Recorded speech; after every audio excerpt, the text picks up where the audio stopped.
Apa yang saya nak buat dalam video ini adalah membuktikan sudut bertentangan sebuah segi empat selari adalah kongruen. Contoh, kita nak buktikan yang CAB kongruen dengan BDC. Kongruen dengan BDC.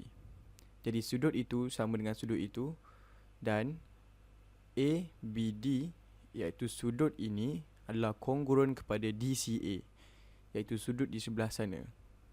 Dan untuk buat itu, kita hanya perlu sedar yang kita ada beberapa garisan selari. Kita ada beberapa garisan melintang dan mereka menukar posisi. Jadi mari kita sambung ini supaya ia kelihatan sedikit macam garisan melintang menyilang garisan selari.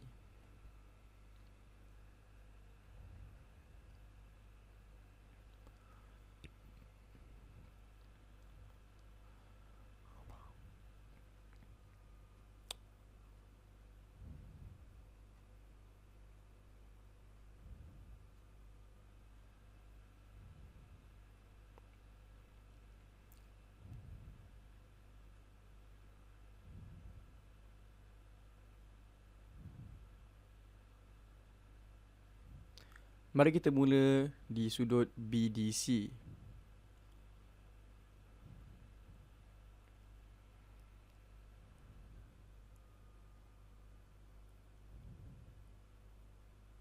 Sudut BDC adalah sudut dalaman alternatif dengan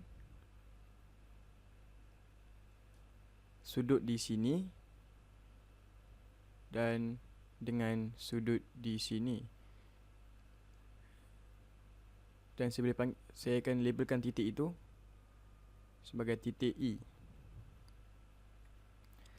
Jadi, saya boleh kata sudut CDB kongruen kepada sudut EBD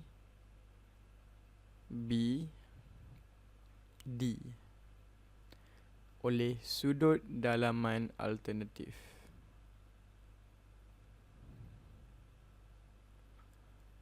Ini adalah garisan bersilang. Dua garisan ini adalah selari.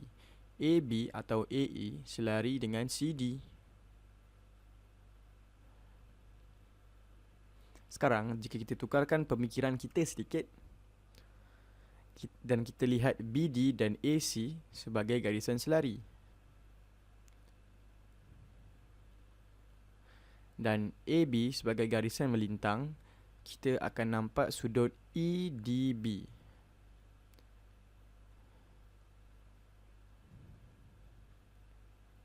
akan kongruen kepada sudut BAC kerana mereka adalah sudut yang sama.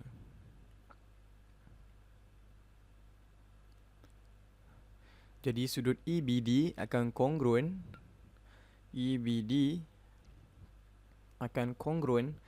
kepada sudut BAC.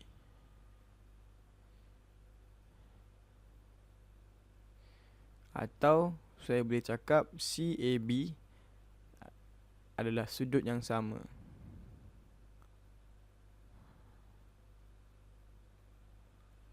Jika sudut ini sama dengan sudut itu sama dengan sudut ini. Mereka adalah kongruen. Jadi, sudut CDB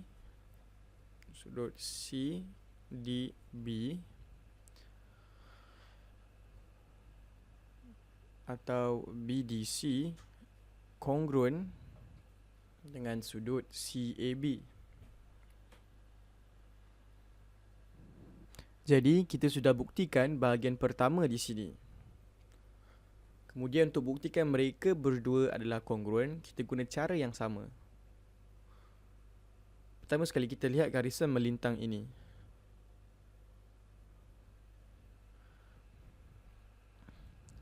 Kita bayangkan AC sebagai garisan melintang AB dan CD. Biar saya pergi ke sini untuk membuat satu lagi titik.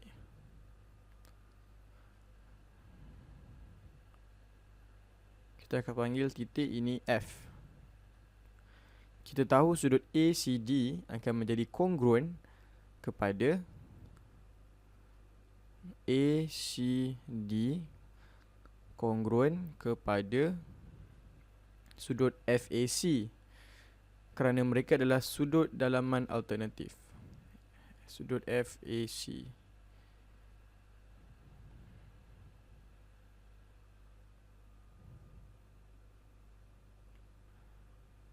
Dan kemudian kita tukar fikiran kita dan kita lihat AC dan BD sebagai garisan selari dan AB sebagai garisan melintang.